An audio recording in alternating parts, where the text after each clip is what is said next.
Singrauli city national highway 39 की जर्जर हालत को लेकर कांग्रेस ने सरकार और संबंधित एजेंसियों पर गंभीर आरोप लगाए हैं। कांग्रेस के प्रदेश प्रवक्ता एवं मीडिया प्रभारी राजेश सिंह तथा वन एवं पर्यावरण प्रकोष्ठ के प्रदेश सचिव अभ्युदय सिंह ने संयुक्त प्रेस वार्ता में सड़क निर्माण और मरम्मत कार्यों में कथित भ्रष्टाचार और अनियमितताओं का मुद्दा उठाया। राजेश सिंह ने कहा कि NH 39 के निर्माण और रिपेयर के नाम पर वर्षों से करोड़ों रुपए खर्च किए जा रहे हैं, लेकिन सड़क की स्थिति आज भी बदहाल बनी हुई है। उन्होंने आरोप लगाया कि NHAI द्वारा पहले 14 करोड़ 50 लाख रुपए का रिपेयर टेंडर जारी किया गया था, जिसे बाद में बढ़ाकर लगभग 28 करोड़ 30 लाख रुपए का कर दिया गया था। उनका दावा है कि टेंडर की शर्तें इस तरह तैयार की गई जिससे एक विशेष कंपनी को लाभ पहुंचाया जा सके। उन्होंने कहा कि बेंचमार्क प्लांट जैसी शर्तें कथित तौर पर तिरुपति बिल्डकॉन को फायदा देने के उद्देश्य से रखी गई। कांग्रेस नेताओं का आरोप है कि पिछले 15-16 वर्षों से इस सड़क पर करीब 1600 से 1700 करोड़ रुपए खर्च हो चुके हैं, लेकिन सड़क की गुणवत्ता में कोई भी बड़ा सुधार नहीं दिखाई देता। अभ्युदय सिंह डेनी ने कहा है कि NH 39 वर्षों से निर्माणाधीन है और सड़क अब तक पूरी तरीके से तैयार नहीं है। उन्होंने आरोप लगाया है कि सड़क NHAI को हस्तांतरित होने के बाद भी लगातार रिपेयर टेंडर जारी किए जा रहे हैं, जिससे भ्रष्टाचार की आशंका बढ़ गई है। कांग्रेस नेताओं ने चेतावनी दी है कि यदि मामले में निष्पक्ष जांच कर दोषियों पर कार्रवाई नहीं की गई तो पार्टी जल्द ही आंदोलन और चक्का जाम करेगी। ग्लोबल इंडिया टीवी सिंगरौली से बंशमणि द्विवेदी की रिपोर्ट।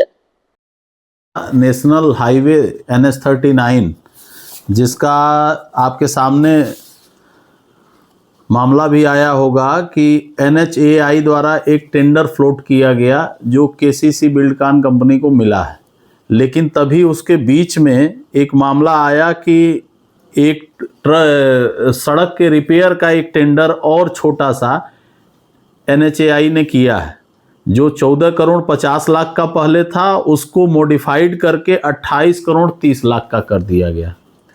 तो कहीं ना कहीं ये दर्शाता है कि जिस प्रकार MPRDC ने भ्रष्टाचार करके इस सड़क को मध्य प्रदेश का सबसे बड़ा भ्रष्टाचार का केंद्र बना दिया है। आज पिछले 16 वर्षों से सड़क पर MPRDC का नंगा नाच हो रहा है और इसके लिए सत्ता में बैठे लोग मौन पड़े हुए हैं। कितनी बार इस पर विरोध किया गया, कितनी बार इस पर हम लोगों के द्वारा सड़क पर धान उगाया गया, बर्थडे मनाया गया, सड़क को जाम किया गया, लेकिन शासन प्रशासन के कान में जू नहीं रेंगती है। आपको मैं बता दूं कि यह एक मामला है जिसमें सीधा दिख रहा है कि 28 करोड़ 30 लाख 72,614 रुपए का टेंडर फ्लोट करने का प्रयास किया जा रहा है। जैसे पहले एक टेंडर हुआ था जिसको गेमन इंडिया को दिया गया था, वो लगभग 800-850 करोड़ का टेंडर था और उस टेंडर का समय भी कंप्लीट हो गया। गेमन इंडिया को ब्लैकलिस्ट भी कर दिया गया और उसका संपूर्ण पैसा भी उसे रिलीज कर दिया गया। तो ब्लैकलिस्ट पे क्या कार्रवाई हुई यह आज तक सरकार में बैठे किसी व्यक्ति ने प्रकाशित नहीं किया कि गेमन इंडिया पे ब्लैकलिस्ट के बदले क्या चार्ज लगाया गया। उसके बाद फिर वह टेंडर खत्म होने के बाद दूसरा टेंडर होता है जो बीच में दिलीप बिल्डकॉन के लिए किया गया। तो दिलीप बिल्डकॉन को भी बताया गया कि इसे निरस्त करके इस कंपनी को हटा दिया गया। अब दिलीप बिल्डकॉन के लिए फिर एक ये टेंडर जो मैं बार बार आपको दिखा रहा हूं, ये इसलिए दिखा रहा हूं कि इसमें एक इनके द्वारा इक्विपमेंट कैपेबिलिटी की NIT बनाई गई है, जिसमें यह स्पष्ट लिखा हुआ है कि इस कैपेबिलिटी के लिए plant and machinery required of the project accepted for the batch mix plant and the bidder must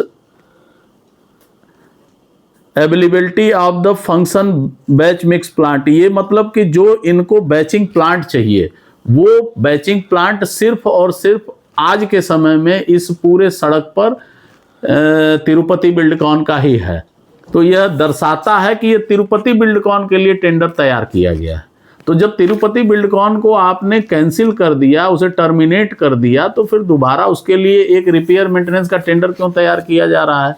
और अगर नहीं तैयार किया जा रहा है तो फिर इस टेंडर को कैंसिल करने का परिपत्र आपने क्यों नहीं जारी किया? ये बहुत बड़ा मुद्दा है और इस मुद्दे को हम लोग यहीं नहीं रोकेंगे। जल्द ही अगर इस मुद्दे का पटाक्षेप नहीं हुआ तो हम सड़कों पर उतरकर एनएच पर इतना बड़ा जाम लगाएंगे कि जब तक आला अधिकारी सड़क पर नहीं आते हैं। ये सड़क पिछले 12-13 सालों से निर्माणाधीन है, अन्य विभागों से, और 3-4 टेंडर इसके फ्लोट हुए, 3-4 इसमें कंपनियां आई, रोड बनाई। लेकिन आप ये समझिए कि डबल इंजन की सरकार जो केंद्र और राज्य दोनों में शासन कर रही है, उसके बावजूद यह सड़क नहीं बन पाई। दूसरी चीज़, हम हर वर्ष सिंगरौली महोत्सव मनाते हैं, उसमें करोड़ों खर्च करते हैं। सिंगरौली महोत्सव में सबसे बड़ा प्रकरण अगर कोई देखा जाए तो इस रोड का है। इस रोड को बनाए बिना आप महोत्सव कैसे मना सकते हैं? तो जैसा राजेश जी ने बताया, ये सिर्फ भ्रष्टाचार का एक माध्यम बन गया है, और उस भ्रष्टाचार का माध्यम एनएच के ट्रांसफर होने के बावजूद 28 करोड़ का टेंडर निकाल के एकदम उसको साबित किया जा रहा है।